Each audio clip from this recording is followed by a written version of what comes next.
Today I'm going to show you how to install an intercooler on your F-150. This should be the same between all 15 and 20s. So right down there is the stock intercooler. It's all accessed from underneath. It's that silver piece right there. So I got a CVF. It's a Titan V2 is what model it is. So it's a little bit bigger than the V1 and it's got a drain to let out condensation. So that's really the only difference. It ran me about 750 bucks. So I'm gonna take this one out and then I'm gonna compare it, the size and all that, to the new one. And then I'm gonna show you how to reinstall it. Okay, so the first thing we gotta do to get this out is by disconnecting this bypass valve, just the hose. So you grab this, you twist it that way, and then you can slide it back off just like that. And even if you want to, it goes up. If you can follow it up to that one turbo inlet pipe, you can pull it off there and it'll get it out of the way completely for when you take this out and reinstall it. So I'm gonna do that just to make it a little easier on myself. But same thing, just grab it and twist it up there too. So that's the first thing you do. Then after that, you can, let me get some light on it. You can disconnect that. So that's your hot or your cold air side. So it's just a clip. You can grab like a little pick or like a hook type thing, and you can get it underneath that, pull that out of the way, and then you can slide this whole tube off. So I'm gonna do that, and then I'll show you what it looks like next. Okay, so I got the cold air side pipe undone. I just undid this clip and slid it back. So after that, you can go ahead and disconnect that electrical connector right there. Just squeeze that little tab and slide it off, and then you're all good on that side. And then over here, all you have are those two hose clamps, one there, and then the other one's hiding up top, so that's gonna be a little tricky to get. But all you need for that is just a 7mm or a flathead screwdriver to undo those. And then once you do those, you're ready to drop the intercooler down. So I'll show you what to do next after you get those undone. Okay, so I figured out something that's gonna be a little easier than trying to undo that, that one on that side right there. So instead, just undo those two right there and slide those pipes back, and then you'll be good to go. A lot easier to access those as well. Okay, so I got both those undone now. After that, you're ready to drop the intercooler. So you just got one 13mm bolt there, and then you got one right there, and then this whole thing's gonna drop out. It's a little bit heavy too, so just be prepared, maybe have a second set of hands. Okay, so I got the intercooler out. One thing you should know is that the top has these little rubber bushings, and they like press in. So even if you undo that bracket right there, it won't fall out unless you grab it from, you gotta reach around, grab the top, and then pull it down. And then there's also that wiring harness we unclipped.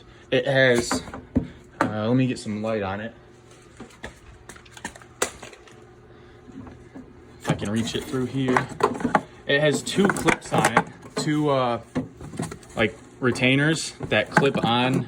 There's one, and then there's another one right behind it. You can kind of see it. So what I did for that, I just reached my hand through there and used this trim tool to unclip it, and then that worked really good. That's the only thing I didn't know about.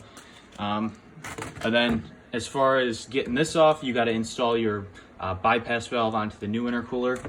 So all you do for that is just undo that bolt, and then it twists off, and then you can just same thing, you twist it on, put that bolt in, and then you got to swap those over to the new intercooler along with these rubber grommet type things, rubber bushings. You just got to swap those over, and then you're all set to install the new one. Okay, so I was taking the bypass valve out, and unfortunately the screw broke. That's fine because they include a new one, so that must be a pretty common problem for it to just get rusty. So it works out that they sent a new one with it. So all you do, you kind of twist this back, and then you pull it off just like that, and then you can reinstall it on the new one. Okay, so here's the old one compared to the new one. So huge difference in size. So this one right here is about 1 inch wider. It is about three inches taller. And then it's also a 1/4 inch taller this way. So 3 inches thicker, 1 inch wider, and then 1/4 inch taller. So there it is, huge difference. It's also much heavier too, just so you know, for when you go to reinstall it. And then right there's that drain I was telling you about. So you're able to drain like condensation or whatever gets in there. So I'm just gonna open that up every oil change and see if anything comes out. But I'll show you how to reinstall this now. Before you install it, you have to remove this plastic like shroud. Because the new one's too big, so you got to take this out, just like a little hook tool or a pick or whatever. Just release all these clips, go around the whole thing, do that, and then you're ready to install the new intercooler. Okay, so the new intercooler's in. It's a very tight fit. It's very challenging to get in there, but I got everything reconnected, all the hoses, connectors, everything down here. One thing I did do was I took off the cold air side pipe. So this one right here, just undo that hose clamp, that connector, there's a retainer right there, undo that, and then this that hose right there, undo that, and you can take that whole hose out. It makes it so much easier to install. But other than that, that's it. You can see it in there. I did take out the grill shutters. I left this one for now. I'm not too sure if I'm gonna take it out yet, because this middle one has the actuator on it. And I'm not sure if I take it out, if I'll get a check engine light. So I'm gonna mess with that another day. And then one thing I forgot to mention is that the 2 bolts at each end that hold the intercooler up, those get torqued to 30 foot-pounds. Okay, so I just got back from a test drive. Right there's the outside temperature in Fahrenheit. And then it is pretty cold here right now. It did get down to 17.5. It must have been a little colder at one point, but right now, after I slowed down and parked, it came up to 23.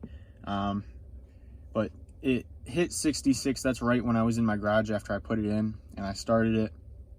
But the whole test drive, it was probably 1 to 3 degrees above ambient temp. And then at some points it did get down to like be even with the ambient temp. So it is working a lot better than the stock, because with the stock I was getting anything from like 5 to 10 plus above ambient temp, and that's moving to, that's not sitting in traffic. So sitting in traffic, like I'm stopped right now, I'm at 24. Engine's not running right now though, but the temp's gonna come up as, you know, the heat from the engine, like right there, it came up again, gets in the charge pipes and all that in the intercooler. But overall it's working really good. I did notice too, going up some hills that I'll normally downshift on, it didn't shift on them. So that shows me right there that it's already helping it stay in boost a little bit more, because when your temps get too high, it'll pull timing and pull boost. So you lose quite a bit of power depending on how much heat there is and how much timing and boost it pulls. But overall, I like it so far. We'll see what happens in the summer, but it should work a lot better, I'm hoping.